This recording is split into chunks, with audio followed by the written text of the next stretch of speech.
नमस्कार। नहीं, देखिए,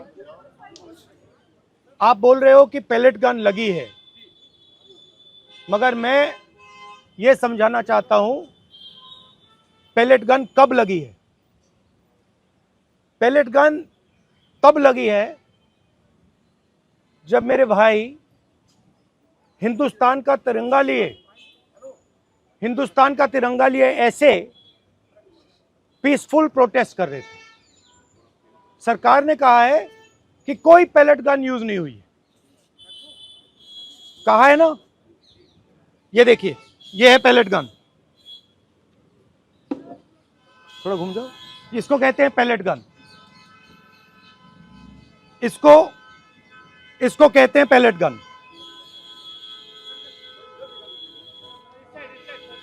ठीक है, और इनकी आंख डैमेज हो गई है, इनकी आंख से इनको दिखाई नहीं दे रहा है। तो ये हमारे फ्यूचर है हिंदुस्तान के। ऐसे हजारों युवाओं पर पैलेट गन चलाई गई है, लाठी चलाई गई है, मारा गया है, पीटा गया है।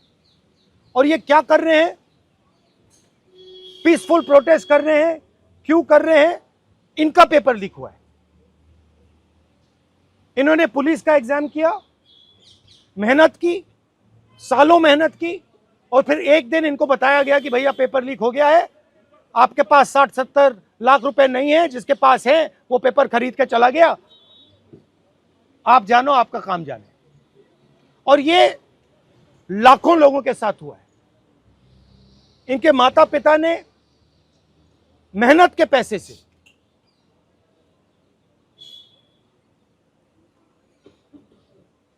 इनको अपॉर्चुनिटी दी। तो सरकार को झूठ बोलना बंद करना पड़ेगा। सरकार ने हमारे फ्यूचर पर आक्रमण किया है, और फ्यूचर क्या कह रहा है? फ्यूचर सिर्फ 3 चीजें कह रहा है। पहली बात, जो एजुकेशन मिनिस्टर है, जिसके कारण यह हुआ है, जिसके कारण ये बाहर निकले हैं, पीसफुल प्रोटेस्ट की है, जिसके कारण पेपर लीक हो रहा है, उसको सैक किया जाए। दूसरी मांग कि ये जो हमारे फ्यूचर पे गोली चलाए हैं, लाठी मारे हैं, उन पर कार्रवाई होनी चाहिए। और तीसरी मांग कि नरेंद्र मोदी जी, जो पूरे सिस्टम के ऑपरेटर हैं,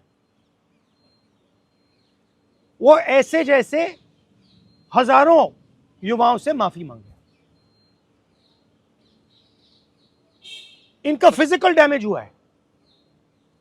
मैं आपसे कह नहीं सकता हूं कि इनकी आंख बचेगी नहीं बचेगी। इनकी कोई गलती नहीं है। तो ये 3 मांगे हैं। हमारे स्टूडेंट्स को मारना बंद कीजिए, धमकाना बंद कीजिए, और ये मांगे पूरी कीजिए। यही मैसेज है। हाँ, हरियाणा अभी जेपी नड्डा और जो मंत्री गए थे सीजेपी से बात करने, वो कह रहे 2 मांग पर तो सहमति हमारी बन गई है कि जो मुकदमा हुआ उसे दर्ज करने से वापस कर लेंगे और एक्शन भी ले लेंगे। लेकिन जो मुख्य मांग है धर्मेंद्र प्रधान का इस्तीफा, वो कह रहे हैं कल दोपहर में इस पे बात करेंगे। हमने पोजीशन क्लियर कर दी है, स्टूडेंट्स ने पोजीशन क्लियर कर दी है। जो उनकी मांग है उसे हम रिपीट कर रहे हैं। Dharmendra Pradhan is a criminal education minister. He has to be removed. He is a symbol of the collapse of our education system. He has to go. He is the reason my brother has got shot. He is the reason thousands of people are outside. He has to go. Thank you.